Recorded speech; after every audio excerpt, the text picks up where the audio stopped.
Hello, everybody. Welcome to the last episode of the Big Home Ed Conversations for 2024. Woohoo! I feel like I've been enjoying recording the podcast, but I've got to be honest, I am totally ready for hibernation now. I don't know about you, Ashley.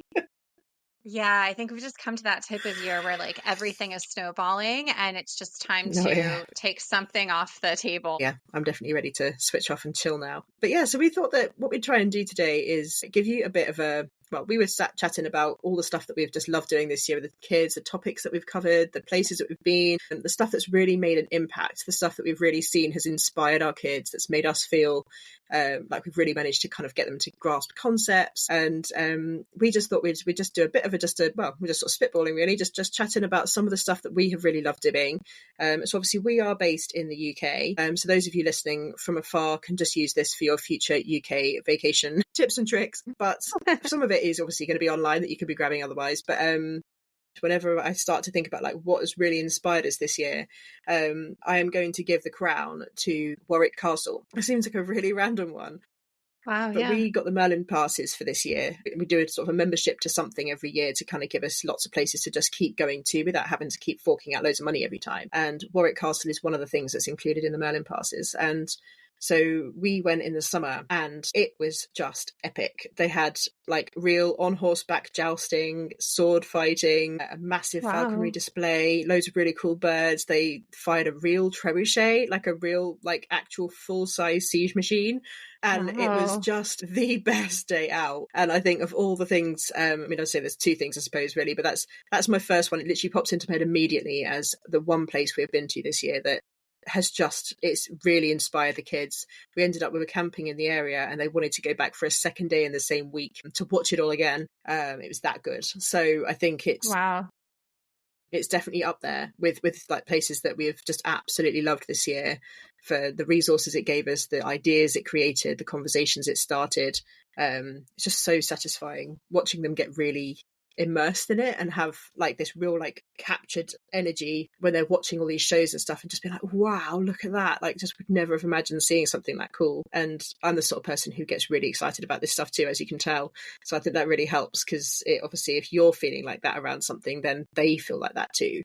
It feeds into their kind of like, oh my goodness, like what are we watching? But have you got one that kind of jumps into your mind, Ashley, something that you can remember this year that stands out to you? Yeah.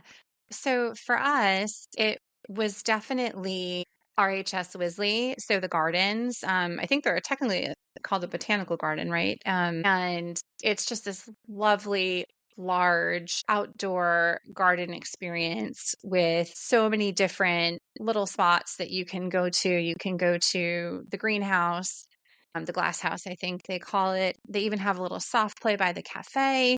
They have a fantastic outdoor area with even like a proper garden where they're, growing pumpkins and squash and lettuce. They have a library. It's just crazy. It's such a lovely spot. And the best part is that they do home ed days where you can go and focus on, nature through a science lens or through an art lens. And the staff there is just so incredible. So we've been to a couple of their home ed days in the past. And this most recent time we were there in November, we signed up for their membership, which will be our spot for the next year. And the year before that, we did Bird World, which my girls loved. And it's one of those things where I didn't realize how much they loved it until I told them we weren't doing it again. Mm-hmm. They said to me, "Oh, but we have to go back." They were just so devastated. But it's not the most affordable place, so I feel like we're not going to go back again until we can do the membership, because then that really makes it worth it. So Yeah. probably we might go back after our time with Wisley. But yeah, both of those have been really big wins for us, and I hope that we'll continue to see it. But I definitely am attracted to the Merlin Pass that you guys did, because it does really branch out, across different parts of London and different places in the UK. So I think that's on our radar too, because that does sound like a really good opportunity to get to some places that you wouldn't otherwise necessarily go.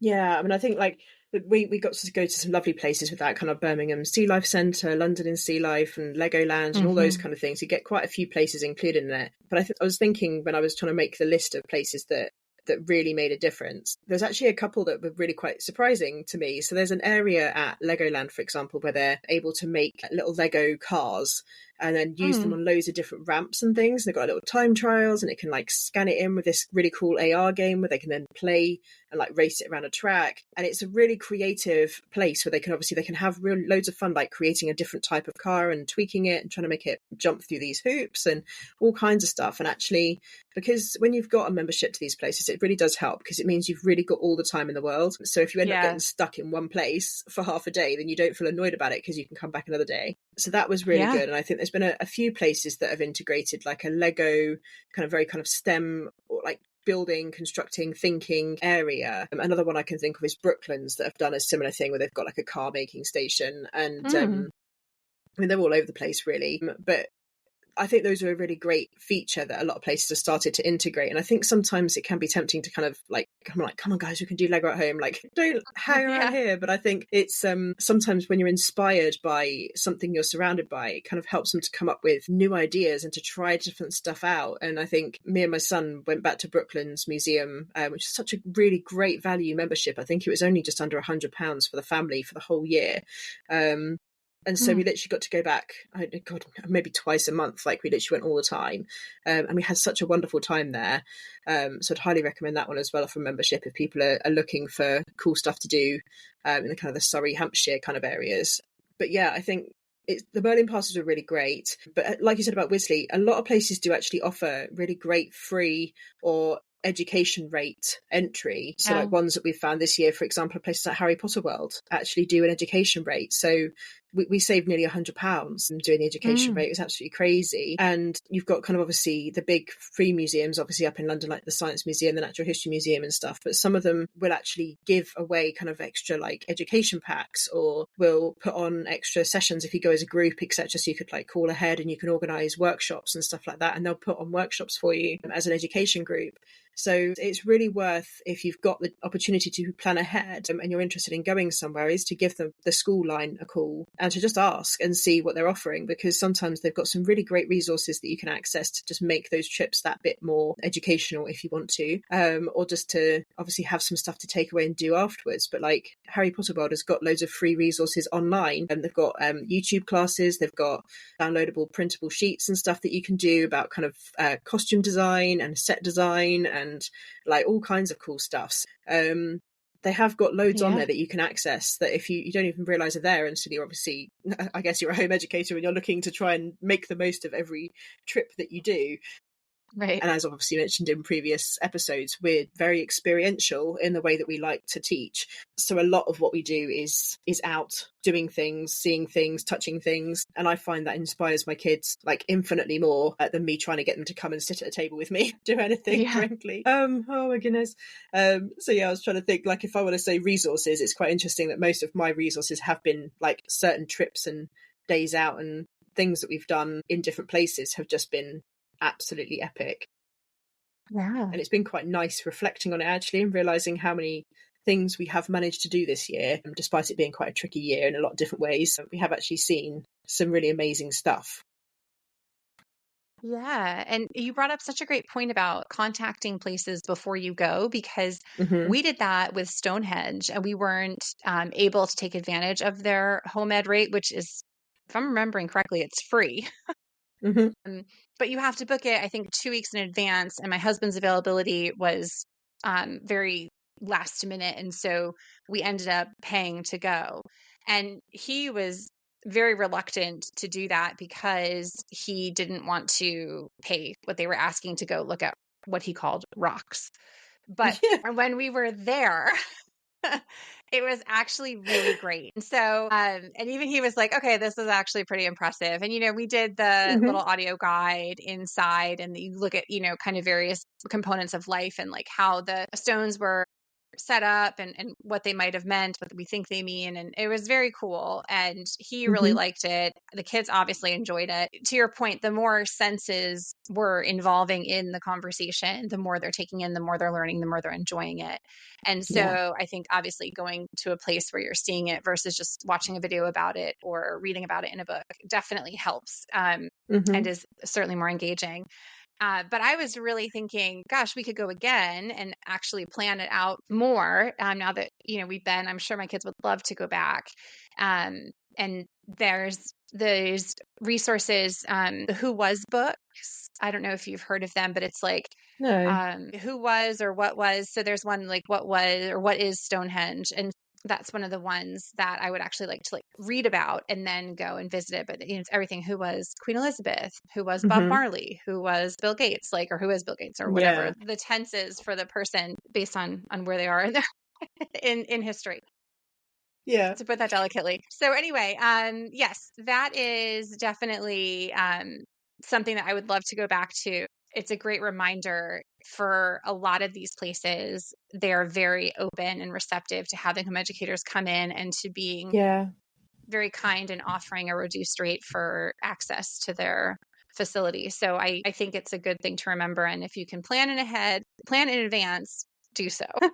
Be able to book that. I think one of the best things that we got to do actually this year is we got to feed the archerfish at Birmingham Sea Life Centre. It's just so much fun. They basically got this big target that's hanging out over the top of their tank, and they basically put their food in the middle of the target and the archerfish squirt it off, because that's what they obviously do with their food. They squirt their food off of low branches and things to eat insects and things like that. And it was just epic. It's a massive, great school group were watching, and my two were watching it as well. A school group moved on, and as they moved off, the lady was like, "Go on, then you can have a go now if you want." I couldn't obviously let everybody have a go, so I couldn't say it before. And so I think there's a really great opportunity there for them to actually put the gross and vinyl gloves on and obviously have a go at doing the feeding themselves, and they had an absolute blast. But there's so many really cool things that they can get involved with, and opportunities that you can get.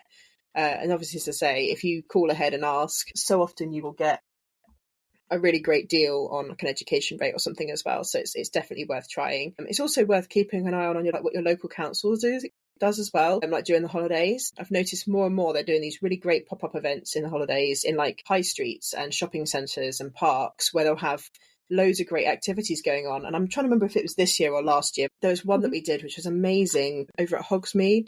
Hogsmore, that's it, sorry. And basically they had a fire going, and they had some cuttlefish sort of husks, and you could carve a shape into it, and they were literally pouring pewter into that carving that you've done for you, and it's set into a little key ring or a little kind of thing that you could then take away with you. And we made kites and all sorts of that day as well. It was just such a great day out. And obviously it was massively oversubscribed. They clearly come up with some great ideas. And people were like, this is amazing. And it's completely free. Yeah. So obviously I know those things tend to be really busy, and that isn't going to be great for everyone. And sometimes I really can't tolerate those things, no matter how good they are. But ultimately, there are some brilliant free resources around that give you great opportunities without you having to put your hand in your pocket, which is just really lovely. So I definitely would really kind of if you don't do that yet, don't feel shy about doing it. Give them a call and ask. It's all you can do is to ask. If they say no, they say no. But most places will put on we went on the Watercress line, for example, which is a local steam train ride. And I think they did us a really great deal. And we had people who were kids during World War II coming and talking to us about their experience of being evacuated and stuff. Oh, wow. And they got to obviously go for a ride on a steam train. And it was just an amazing day out. So they did that for us at a really great rate as well. I think it was frankly half the price of the usual thing. I can't remember exactly now, but it was great. So it's well worth having a little look anyway, at whatever you've got going on locally, if your kids fancy doing it, and just asking, because there are some really great things out there that really, as you say, they want more kids coming and enjoying it and learning from it. So most of the time they will give an education rate or a good rate anyway, which is great. Yeah. But I think moving on to other things as well. So, I mean, my favourite topic of the year. So I thought that was another one we could say. I don't know if you've got one on the top of your head yet. So my favourite topic this year has got to be Norway, because we went to Norway. So we got to go on a cruise with the kids, and they haven't been abroad. I mean, my youngest had never been abroad, and my eldest hadn't been abroad for 5 years. Yeah. But to them, they were like, wow, what an incredible opportunity it is to get to go see another piece of land somewhere else in the world. Yeah. But they were super excited to go. And obviously I take advantage of every opportunity, frankly, but this was just such a great opportunity for me to kind of really get into a topic with them that they were so motivated to learn about, because they were just so excited to see it. So we literally spent months with the circling around the concept of Norway being the topic, but we learned about the Vikings, we learned about the food, we learned about the types of houses they have, their climate, how the glaciers formed, the fjords, like all kinds of things. I mean, the questions like how do cruise ships not sink, and then doing like crazy science experiments with loads of different sort of makeshift boats, and like measuring where the water line needs to be on the side of it so that if like you can put so much load before it's too heavy and it'll sink. And it's just the amount of things that it created off the back of it were just so fun. And I just have this really lovely positive vibe when I think back to it, how engaged they were and how many great questions they had and how happy they were to learn about it. And I think that was definitely my favourite topic this year was Norway, kind of really delving into that trip and making the most of that. It was so much fun. Yeah. What's yours going to have been? I'm trying to think. So we're just starting one now about Ecuador.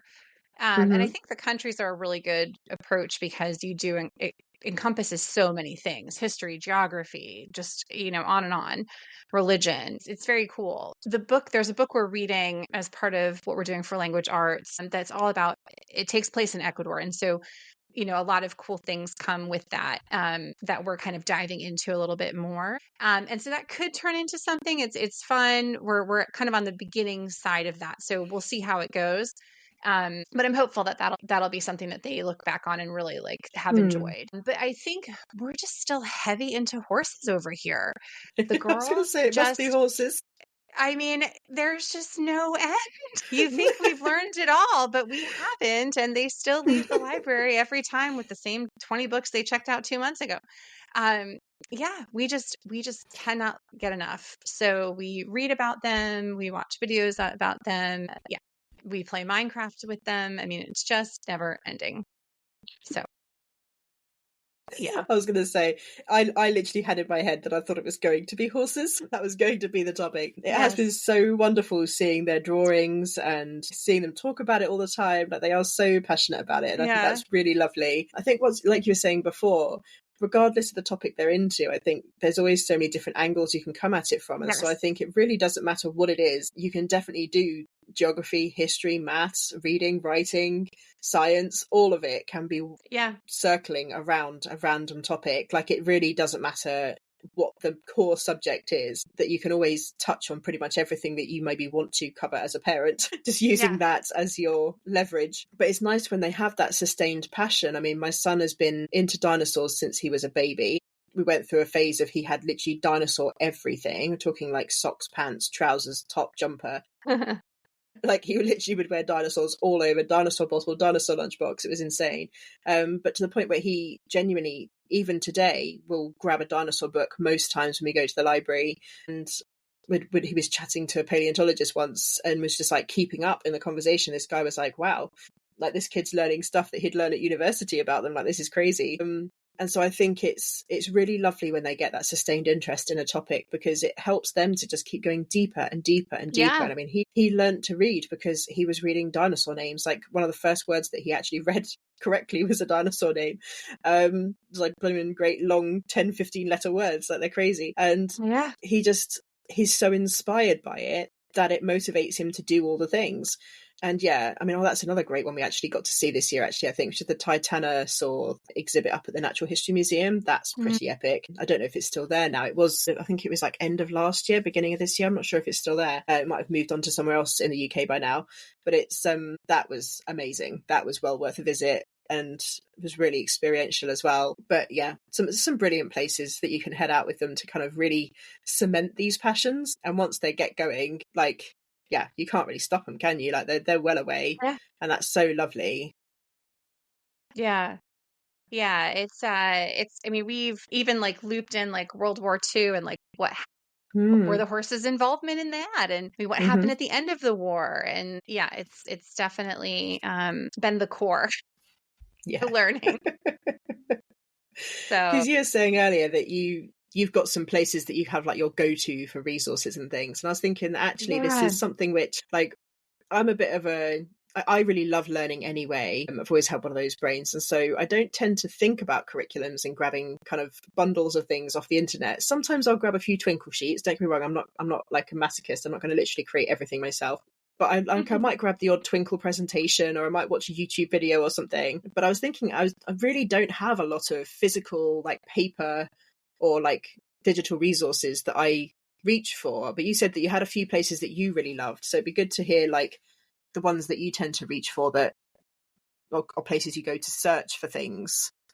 Yeah, and I think it's becoming more and more now that I have an older child who's getting a Mm-hmm. little bit deeper into the just, I guess, like her academic journey. So really just as we dive into more about writing and grammar and kind of developing those skills a little bit more, we are spending a little bit more time writing. And so I'm just trying to Mm-hmm. make that like as engaging as possible and not just staring at a boring workbook or, something like that. So when I look for pieces of kind of like a unit study approach or like additional things to supplement, I have like a couple places that I go to where it lets me bring in additional aspects to the topic. So for example, when I was talking about Ecuador, that is based off of our language arts curriculum, which currently we're using The Good and the Beautiful, which is a free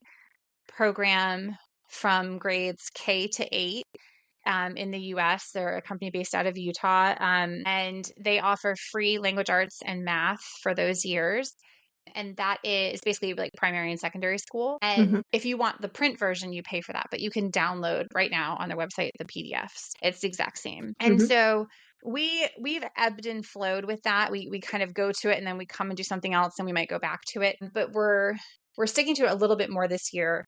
And one of their readers that goes along with that, and the first one is based in Ecuador. And so I'm like, okay, if we're going to be spending so much time on that, I am going to pull in additional resources for that are a little bit more Mm-hmm. exciting, a little bit, colorful, fun, and I'll sort of piece it together. And so when I'm like building out something a little bit more than what's necessarily on the text, the first place I typically go is Teachers Pay Teachers, which is a huge website in the States, but I don't know how much people know about it over here. But it's Mm. basically kind of like Etsy, but for teachers. So a lot of teachers around, well, the US, but I'm sure everywhere, create their own curriculum. Like they create their own resources, their own documents. So just sort of because nothing is perfect, right? And so you want something specific for the class that you're teaching or the kids that you have that year, and they'll create a resource and then they can sell it on Teachers Pay Mm-hmm. Teachers website to other teachers. And so it's great because Yeah. you're helping other teachers make money. And Mm-hmm. so that website has really blown up. You can probably find anything you want on there. It's a great resource. And if you spend the time kind of going through the previews, you can usually really get a sense for what the product is and if it's something that's going to fit your needs. And there are Mm-hmm. plenty of free resources on there, but also a lot of like inexpensive ones, which are great. And we've used that for years. So Yeah. I love that website. And it's very similar to Twinkle, but it's just kind of crowdsourced instead of put out by Yeah. one company. That makes sense. Yeah. Yeah, and I go to Twinkle too, but I tend to, I just don't, I like Twinkle. Don't get me wrong, I do like Twinkle. We subscribe to it.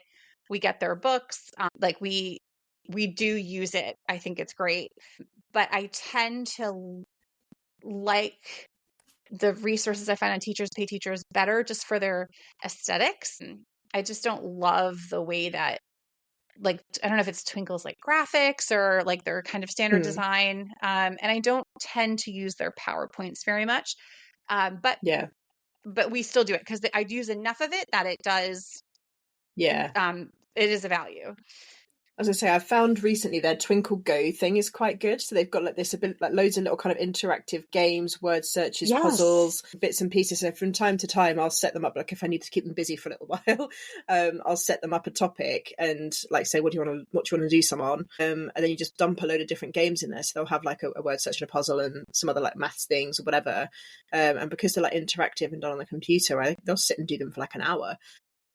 So Yeah. it's quite handy sometimes if you want to just like get them doing a few things that just kind of nice, easy, kind of gamified learning. So I've only recently found that. I'm just like, oh my goodness, how long have I had access to this? It's actually really good fun, and they both really like it. So that's really handy. But yeah, I think sometimes like I will usually find some bits to add to what we're doing when I'm doing a topic. There is usually something on there, but I think it doesn't always have everything you need, and there's definitely a few other bits that you end up kind of either making yourself or Yeah. grabbing, like watching YouTube videos and like whatever kind of you can find, documentaries, etc. as well. So there's all kinds of stuff that you end up padding it in, don't you? Really, with all the other stuff that you can think of to make it a bit more, as you say, a bit more colourful, a bit more interesting. But I'll certainly have to check Yeah. out Teachers Pay Teachers and see what I can find on there for the topics that we're trying to cover at the minute. Because like when it comes to Headspace, it really is just such a relief sometimes, isn't it, to just grab something and be like, there you go, this is what we're talking about. It's easy. I don't have to go into hours and hours of researching and making. Yeah. It must be quite nice sometimes to just grab it and just use it. Yeah. And as an example, the other day, my oldest was doing something on independent and dependent clauses. And I was like, okay, I could create something myself to dive into this Mm. deeper, give her a little more practice on it. But let me just see what's on Teachers Pay Teachers. And I found this like very simple, very basic. I think it was $1.99 because I still have my account in US dollars. So I'm not sure what that Mm. would be in pounds. So it's $1.99. And it was just like 2 or 3 pages of like circle the dependent clause, underline the Mm-hmm. independent clause, right? And I was just like, this is exactly what I need. I could spend 45 minutes creating it myself, or I could just Yeah. pay the $2 and print this out and she can do it right now. And so Yeah. little things like that are great. They have sales. So if you can wait, there's typically like once a quarter, even a little bit more frequently than that. They just had one for Black Friday. You can get things for like 25% off and stuff like that. So it's Nice. worth kind of saving things to your wish list. And then from there's also a woman named Vanessa here in the UK. She has an account called Wild Feathers EDU. She has her own website, but she's also on Etsy. She does a monthly subscription, or you can just buy her products a la carte. They're Mm. basically little unit studies on various different topics. Her artwork is stunning. So these things Mm. are awesome to look at. I've used them a couple times in our co-op, so you've seen them before. Nice. Yeah, they're like really lovely. So I definitely, and they're inexpensive. I think it's just a couple pounds a month for her monthly Nice. subscription, which is really cute. And you get to choose the topic you want each month. It's not like a predetermined one. Oh, So I cool. really love her.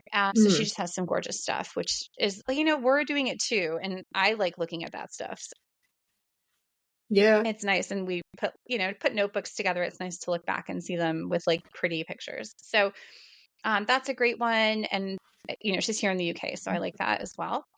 Another larger company is called Gather Round. And was created by a Canadian homeschool mom because she has kids of multiple ages. And as they were growing up, she was finding that it was very hard to homeschool like 6 kids at one time. And so she created this program called Gather Round, where it's everyone is learning from the same core topic, and each kid has a notebook version or like their version based on their level. So whether they're like, beginning elementary, upper elementary, middle school, high school, pre-readers. So everyone in the family can get involved in the activity and in the learning based on the level that they're at. Mm. And so I don't use her all the time, but she has some really great unit studies. We've used a couple Christmas ones from her. I got a dinosaur one from her. And it just incorporates all the subjects kind of into one topic. So it's nice. You can get Yeah. samples on their website, and it's just a fun one to do. A little pricier though, so you have to kind of pick and choose what might work. And then there's a company called Brave Writer, who I love, this American Julie who runs it. And she just approaches language arts and like grammar writing all through just a lens of like book studies. And she's just a great person to follow on Instagram as well. Seasoned homeschooler, created this program just to enhance writing in children in a more fun and engaging way. Really like her. So I definitely recommend taking a look at her book studies. You can buy them one off, or you can subscribe for the year. And we've done a couple of those. And then I just think ChatGPT or any kind of AI that you can get into is Ah, really yes. helpful.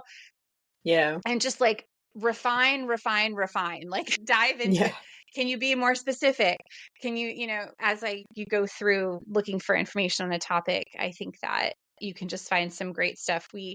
I had an interesting back and forth with ChatGPT about the Mayflower recently. And so that was just really interesting to get information and kind of dig in a little deeper into kind of what happened with the first settlers. So I think ChatGPT can be a really good tool, not just like help me write this email better, but what are the 5 main things I want to teach a 9-year-old about DNA, right? Yeah. And that kind of stuff can be really, really helpful tool for that.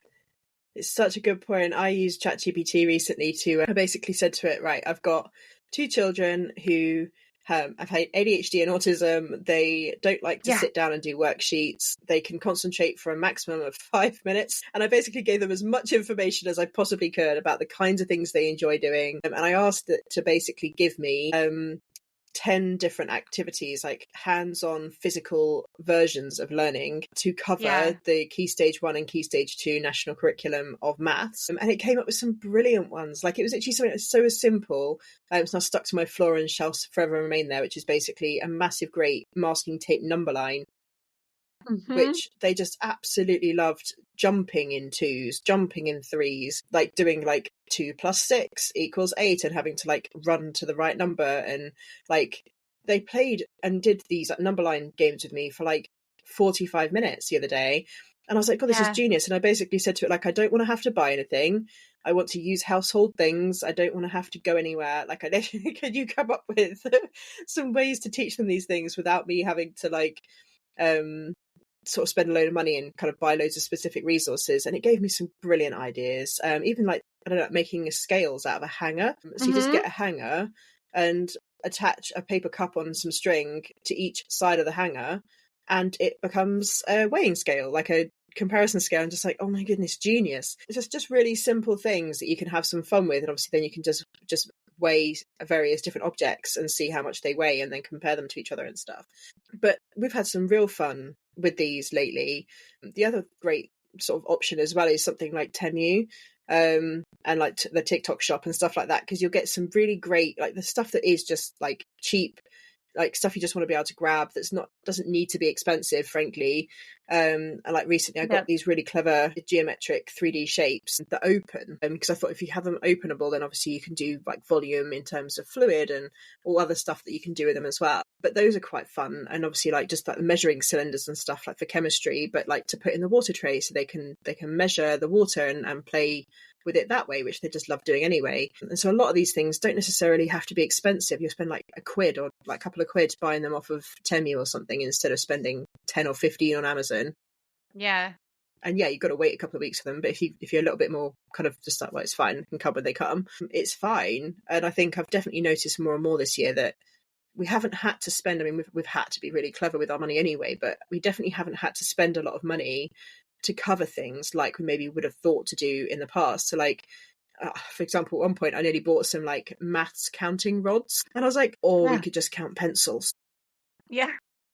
We've got 100 pencils. We can definitely just count the pencils. And that's worked completely fine, obviously. And so I think, like, whether you're kind of sat there thinking, well, we can't afford to necessarily do all these things, we can't afford to buy loads of stuff or whatever, truthfully, with YouTube, BBC iPlayer, with sort of just the internet in general, if you've got the internet, then you've got access to as much as you could possibly imagine information-wise anyway. Like, there will be free resources out there for whatever topic you want to cover, but you might have to just work a bit harder to find it. And if you've got a subscription to something like Twinkle or one of these other really lovely things that are out there, then you might be able to grab these lovely unit studies that just take some of the effort away. But ultimately, because our kids are so unique and individual, we do find ourselves having to kind of adapt them most of the time anyway. So ChatGPT and stuff like that really is helpful for like, just like, can you suggest X, Y, Z to help me cover this topic in a really fun way? And 9 times out of 10, it gives me some brilliant ideas and helps me to think of stuff that I never would have thought of. And also sometimes is really validating because it suggests a load of stuff that you've already done with them. And they're like, oh, okay, well, if you recommend that and you think that's what covers it, then I'm good. Maybe we're good now. Check. Yeah, it always feels really nice, doesn't it? But yeah, I think you've got some lovely ones there. I'll definitely have to go check out some other ones just to get some ideas for some unit studies with them, because we definitely do kind of like topic-based learning. It's much more fun, I find, because you can just we go in as deep as we feel like. If we start doing something and we get bored after a couple of weeks, then so be it. But some things like the Norway thing ended up being months. Yeah. It just never ended. It was just fantastic. So I think it just very much depends, doesn't it? What they're into. Definitely. We, like I said, we ebb and flow in and out of things. So I think we've also spent a lot of time.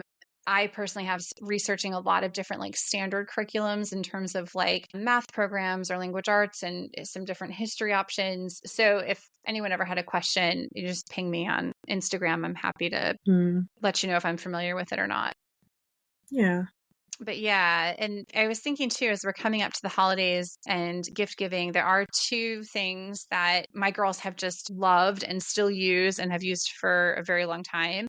That I think are great gifts is the first one is the Yodo, which is the storytelling by cards. So each like almost looks like a credit card, and you pop it into the machine and it reads the story aloud. And while those have been awesome, what they love more than anything is just the daily, like it's like a mini podcast where the presenter Jake just goes through, today is December 1st and tells you all about like things that happened that day, or they have, jokes on Fridays, or it's very cute. The kids love it. We listen to it at bedtime. So it's kind of the last thing after we've read stories, we put on Jake and he talks about the day.